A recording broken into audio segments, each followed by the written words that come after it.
Março Azul, campanha de conscientização e prevenção do câncer do colo retal. Nós estamos aqui hoje para conversar com a doutora Natália Mukai, ela que é coloproctologista e vai falar sobre esse tema tão importante no nosso programa. Tudo bem, doutora? Olá, tudo bem, Denise?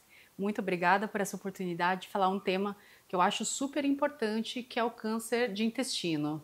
Com certeza, doutora, nós que agradecemos as suas informações preciosas aqui no nosso programa. Essa pauta, esse tema é muito importante, a gente conscientizar as pessoas e nós agradecemos a doutora abrir as portas aqui da sua casa, da sua residência, para a gente poder falar a respeito desse assunto que é muito importante para o nosso programa. Muito obrigada.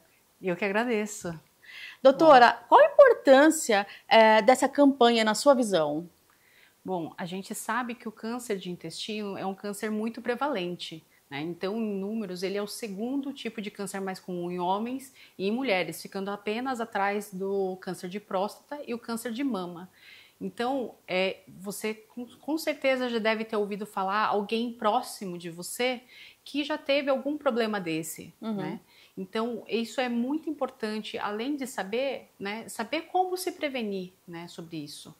Com certeza. Então, hoje, doutora, ainda hoje, né, o câncer coloretal atinge mais de 40 mil pessoas por ano.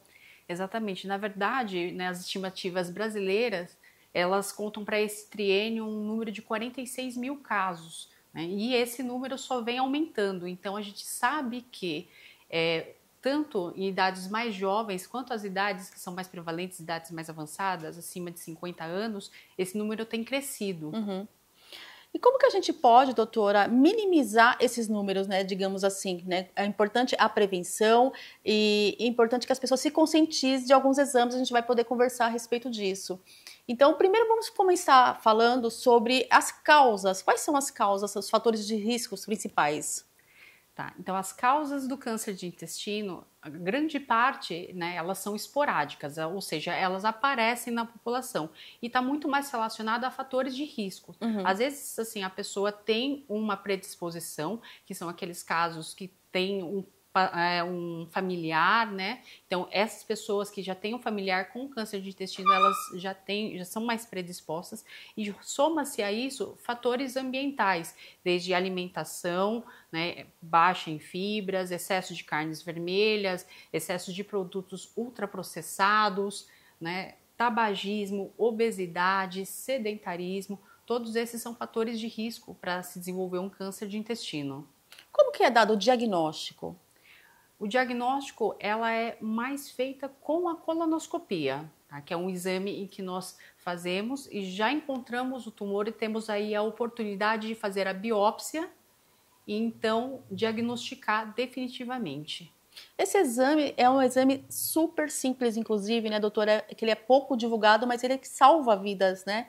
Então, eu queria reforçar aqui a importância de se fazer esse exame e como que ele é realizado. Tranquiliza aí um pouco aí os nossos telespectadores.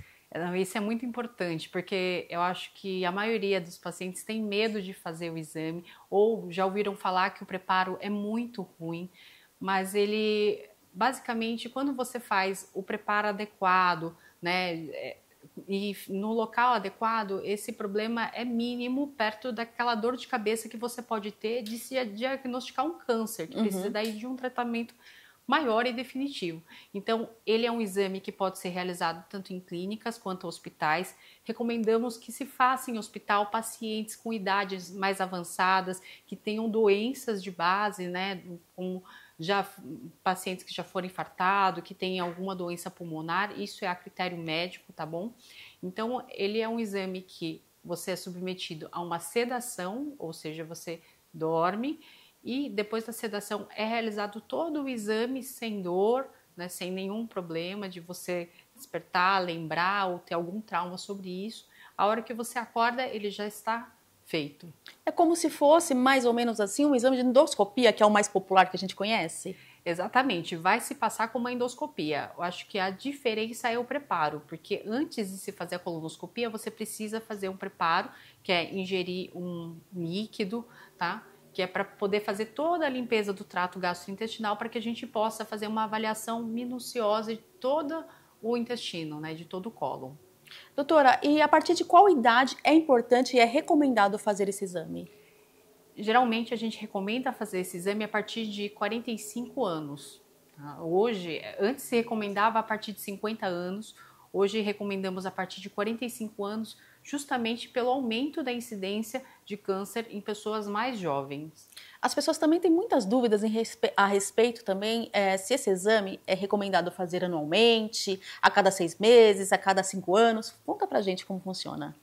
Vamos lá. Isso vai variar de médico para médico, tá? E de paciente para paciente. Então, existem várias diretrizes que são diferentes, as europeias, as americanas, né? Então, dependendo do que o seu médico adotar, é um intervalo.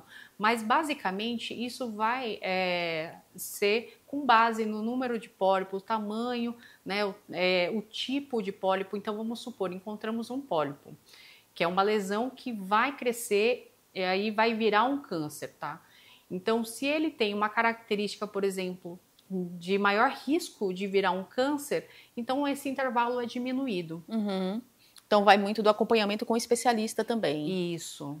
E, doutora, de uma vez que a gente está falando muito em prevenção, que a gente adora realmente bater sempre nessa tecla, que é o melhor momento de você se cuidar é sempre na prevenção, né, doutora? Mas de uma vez que o paciente diagnosticou ali realmente já um câncer do intestino, como que é realizado o tratamento? Tá. O tratamento, ele é dividido em 2 tipos de câncer, né, do intestino. Então, o câncer do intestino, que é o câncer de cólon, e o câncer de reto, que é a parte final do intestino. Para o câncer de reto, o tratamento é um pouco mais complexo. Alguns casos, então, começamos com uma rádio e quimioterapia, seguido da cirurgia. Já o câncer de cólon, né, do intestino em si, nós já optamos por um tratamento com cirurgia, podendo ou não ser complementado com uma quimioterapia, a depender do estágio. E nessas etapas, né, claro que o tratamento deve ser muito mais tranquilo, mas as duas etapas têm chance alta, doutora, de cura? Sim, nós sabemos que para tumores que são localizados, né, eles já têm mais chance de cura. Fala-se aí numa chance de sobrevida, né, de mais de 90%, então, Muito, dos né? casos que são localizados, que são aqueles tumores que são mais novos, são precoces, né? Já quando a gente se trata de uma doença um pouco mais avançada, com metástase, aí esse número cai. Então, nós voltamos naquela questão da importância do exame e da prevenção, né, doutora? Exatamente. Eu estava falando de pólipos, mas é importante falar, porque muita gente pergunta para mim o que é pólipo. Então, pólipo, ele é uma alteração no intestino, em que nasce aí uma lesãozinha, e essa lesão que chamamos de pólipo, ela inicialmente é benigna, na maioria dos casos. Estou falando dos casos comuns, tá? De câncer de cólon. Então, essa lesão ela vai demorar aí de 8 a 10 anos para crescer, modificar e aí sim tornar um câncer agressivo, tá? Então, esse é o pólipo. E como nós fazemos, então, a prevenção? Achando eles. Porque quando nós retiramos eles, nós retiramos a chance dele ficar lá, dele crescer e virar um câncer. Então, através da colonoscopia, que é um exame super tranquilo, nós podemos lá tirar esse pólipo sem ter dor, sem ter nenhum tratamento mais avançado. Você vai embora para casa como se fosse um exame normal e aí a prevenção está feita. Poxa, doutora, que informação bacana. Eu vou até marcar já o meu exame, espero que vocês também. E aí, Márcia, justamente, vem para lembrar isso, para a gente poder se cuidar, prevenir e fazer esse exame que é simples, é indolor e necessário. Não é mesmo, doutora? Com certeza, a gente sabe que o câncer de cólon é um tumor que tem alta chance de cura, que a prevenção salva vidas, então nada melhor do que a gente conscientizar as pessoas que elas devem fazer uma colonoscopia a partir de 45 anos. E digo mais, casos que tem casos na família de câncer, aí nós indicamos até 10 anos antes do caso índice. Por exemplo, então, se o pai teve com 50 anos, começar aí com 40 anos a fazer esse rastreamento. Tá? Bacana, doutora. Muito obrigada por todas essas informações no nosso programa e até o nosso próximo encontro. Até. Obrigada. É o programa Saúde na TV, sempre com muita informação e responsabilidade para você. Conversei agora com a doutora Natália Mukai, ela é coloproctologista e você também pode acompanhá-la através das redes sociais. Obrigada.